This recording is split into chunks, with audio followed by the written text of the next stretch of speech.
તો હેલો અને good morning બધા મિત્રોનું. તો હું આશા રાખું છું કે તમે બધા મજામાં થશો. આજે છે 1 તારીખ અને જવાનું છે બંધાળી, પણ અત્યારમાં જાગીને સીધા પાણી વાળવા વ્યાયા હતા. ઘરેથી ઓર્ડર આવી ગયો હતો. આ ભાઈ પાણી આવે આમાં જાય છે અને હવે 1 કેરો છે. આ 1 કેરો પી જાય એટલે હવે જવાનું છે બંધાળી, કારણ કે ત્યાં છે માંડવો અને માંડવામાં જવાનું છે.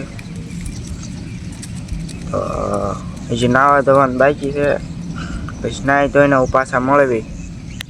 પછી નીકળી ગયા બંધાળે તરફ અને આવી ગયો મોટુકા પેટ્રોલ પંપ. એટલે મોટુકા પેટ્રોલ પુરાવીને નીકળી ગયા બજારમાં. આ બજાર તમે જોઈ હોય તો કોમેન્ટ કરજો જરાક.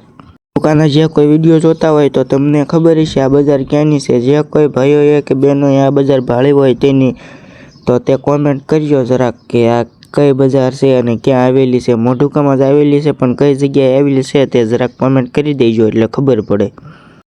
પછી મોટુકાથી પેટ્રોલ પુરાવીને અને ટ્રાફિકમાંથી નીકળી ગયા બહાર અને પછી નીકળી ગયા બંધાળીના માર્ગ તરફ. અને પછી આપણે જવાનું હતું વિશાલભાઈને, એ તાર ફેન્સિંગનું કામ કરે છે ત્યાં. પછી પહોંચી ગયા આપણે. વિશાલભાઈ કામ કરતા થાંભલો ખોદતા હતા. થાંભલો જ નહીં પણ થાંભલા માટે ખાડો ખોદતા હતા. ભીં તો પડે છે, તડકો જ લાગે છે બહુ, પણ ક્યાં જવું.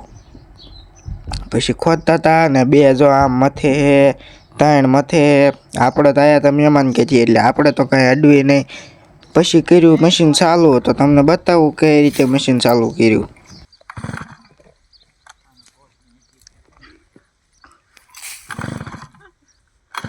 યાર આવી ગયો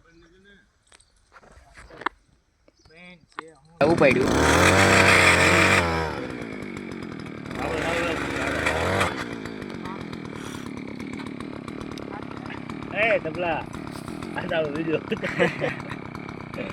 પછી તો અમે તો આયા હતા મહેમાન ગતિયા, પણ આ કુલદીપભાઈને પાછા વિશાલભાઈ ઓર્ડર દીધા કામે. પછી ત્યાંથી પાછા આવી ગયા મેલડીમાના સાનિધ્યમાં આકડિયા અને બંધાળે વચ્ચે આવેલું છે.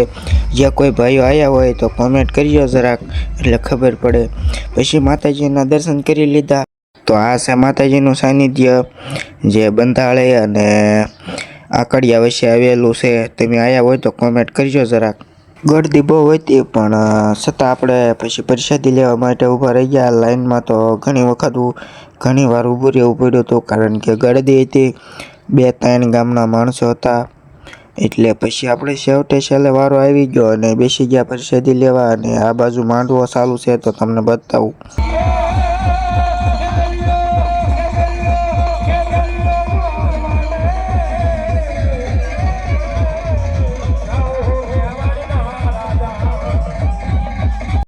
પછી પાછા આપણે આવી ગયા હતા ઘરે, અને ઘરે આવીને ઘરે પૂજ્યા હતા કે પાણી વાળવાનું છે. એટલે પાછા આપણે નીકળી ગયા પાણી વાળવા.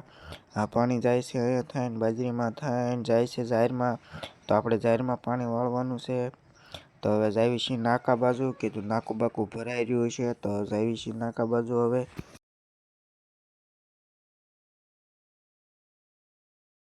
પછી આપણે આવી ગયા હતા નાકે, અને આ છે જાહેર જેમાં પાણી જાય છે. અને આ બાજુ છે બાજરી અને આ છે આપણે. તો આજનો બ્લોગ આપણે અહીંયા પૂરો કરીશું, કારણ કે હવે સાંજ થવા આવી ગઈ છે. એટલે આજનો બ્લોગ આપણે અહીંયા પૂરો કરીશું. જય શ્રી રામ અને જય માતાજી બધાને.